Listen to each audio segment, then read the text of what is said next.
Let's talk about Japanese knotweed then. People who fail to control it could face fines of £2,500. It's under new Home Office guidelines. Mike Clough is the owner of Japanese Knotweed Solutions. Morning, Mike. Good morning. How are you? I'm very well. This is horrible stuff, isn't it? If you've got it, you're in trouble, aren't you? You are, yes, but I am going to be, again, the voice of reason on this. Yes. I can't imagine a fine ever being levied. I think it will be there as a threat for people who are negligent and ignore advice repeatedly, but I wouldn't suggest it's going to be suddenly, you know, you have a little bit of Japanese knotweed at the bottom of your garden, you're suddenly going to get a bill through the post. I can't imagine that happening, to be honest. No, but it's kind of not showing any willing to do anything about it, isn't Correct. it? That's potentially going to mean that someone would get a fine. I mean, would people be unaware that they've got it at all? Or if it's in your garden, would it act so quickly that you would know you've got it pretty quickly? It does strange things. Occasionally people will have it at the bottom of the garden and it will just sit there and do nothing. It tends to get aggressive in its growth when it's disturbed.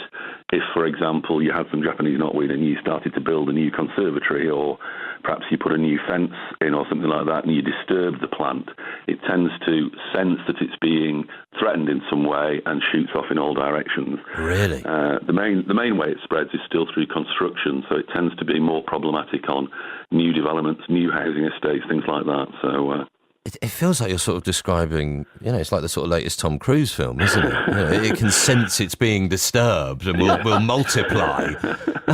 It's amazing stuff. I mean, as a kind of force of nature, you kind of have to respect it a bit, don't you? Oh, yeah. We once did a chemical treatment project and we were monitoring what the plant did, and the plant sensed where the chemical was in the ground and went off in a different direction. So how do you get rid of it? Repeat applications of herbicide is the answer. The way the Japanese knotweed solutions works is having records that go back several years. We treat projects for between 3, 5, 7, 10 years, that sort of length of time, depending on how big the infestation is. And it's a matter of keeping records, tracking what you do, and remembering to go back and reapply herbicide. What tends to happen with Japanese knotweed is you treat it once, then the following year it comes back again. You treat it again, it comes back a little bit smaller. Year after, it's a little bit smaller again. So it takes commitment. Absolutely. This text says Japanese knotweed is a nightmare. We've just lost our house sale due to it on a neighbouring property's garden. Well, this is the point, isn't it? It says owner is doing very little about it, doesn't want to spend any money. It should be illegal to grow as it has such a negative impact on adjoining properties. I mean, that person will not be alone, will they? Actually, if it's a neighbour who's doing nothing about it, well, it's exactly this kind of measure that the Home Office is talking about that could do something, couldn't it? It will. You can take action currently against adjacent properties. It is covered under the Wildlife and Countryside Act. So if Japanese knotweed grows from a neighbouring property into your property, you can take legal advice and you will successfully sue them to have it removed. There are case precedents in place for that. The new legislation, I think, is mainly aimed to stop new infestations of Japanese knotweed.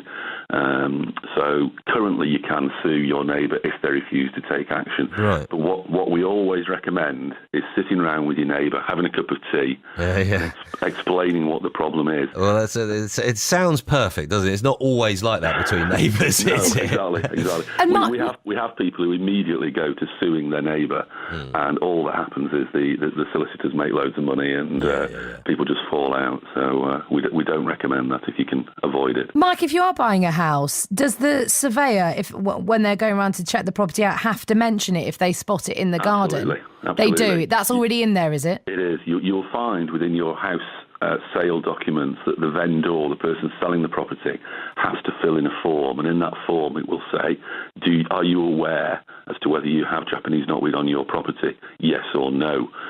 So if they put no, and then you find later on that there is Japanese knotweed, then there is obviously a clause there for you to take action against them. Mike, you know a hugely impressively large amount about Japanese knotweed. Does it? I just wondered, does it ever enter your nightmares? It enters my wife's nightmares, actually. I have little bits of Japanese knotweed in various containers around the house, and she's not comfy. Can we just have a day without talking about Japanese knotweed, Mike? I was just wondering if that's what she said to you. Listen, it's been great having you on and explaining that so well. Thank you very much indeed, Mike. Lovely. Thanks for your time. Cheers. All the best. Cheers. Mike Clough, the owner of Japanese Knotweed Solutions. 85058. Your Japanese knotweed nightmare stories this morning, please.